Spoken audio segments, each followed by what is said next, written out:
የዓለም ብርሃን ክርስቶስ ነው። እመብርሃን ደግሞ ድንግል ማርያም ናት። እመብርሃን እንዲሁ አንተ ወንጌል ምን አለ? አይን ምቀኛ ነው እንዲህ አለ። እንዲሁ አይን ምቀኛ ነው ወይ?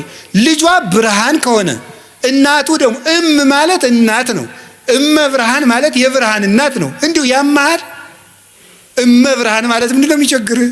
ልጇ ብርሃን ነኝ አለ። እንደወለደችው ደግሞ ነገረው ያው ወንጌል። እንዴት እመብርሃን አትላትም? ምቀኝነት እኮ ነው። ራይ ድረስ ነው። እንዲሁ በማይደረስበት ይቀናል እንዴ? ትባሸቃላችሁ እንዴ? ጠላት ከፈለጋችሁ ሰይጣን አለላችኋል እንዴ? እሱን አትሰላለፉትም? እንዲሁ ማርያም ምን አደረገቻችሁ? ምሕረት አዝላ በመጣች። ስለዚህ የእግዚአብሔር ሰዎች እመቤታችን የብርሃን እናቱ የፀሐይ ጽድቅ እናት ናት።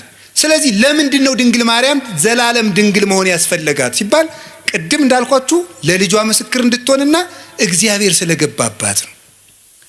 በእግዚአብሔር ዙፋን ፍጡር አይቀመጥም። እኔ ቀናተኛ አምላክ ነኝ፣ ክብሬን ለሌላ አልሰጥም ይላል የሰራዊት ጌታ እግዚአብሔር። እግዚአብሔር የገባባትን ማህፀን፣ እግዚአብሔር የተቀመጠበትን ዙፋን ማንም ይቀመጥበት እንዴ? እስቲ በሉ እንደው አሁን የቀበሌ አስተዳዳሪ በወረዳ አስተዳዳሪ ወንበር ይቀመጣል? እስቲ ሄድና ሞክራት። አሽሮ ይለቃል። የለም አይፈቀድም። እንደው መጠንን ታውቆ ነው። እሟይ ያቅምሽን አልሙያልም ያሉ አሉ አይደል ቄሴ።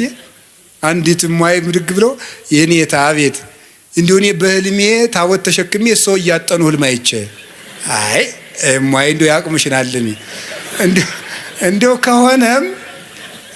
ከሆነም እኔ ታቦት ተሸክሜ እንደው አንቺ ብታጠኝ ይችላል። እንደው ባይሆን ያም አይሆንም እኮ እንደው ያም አይሆንም። እንደው በየት አልፎ ባይቲ ሀሊፈቂ ድጓታ ሚረቂ ያለ እንደው ነውር እኮ ነው። መጠን አለው ነው።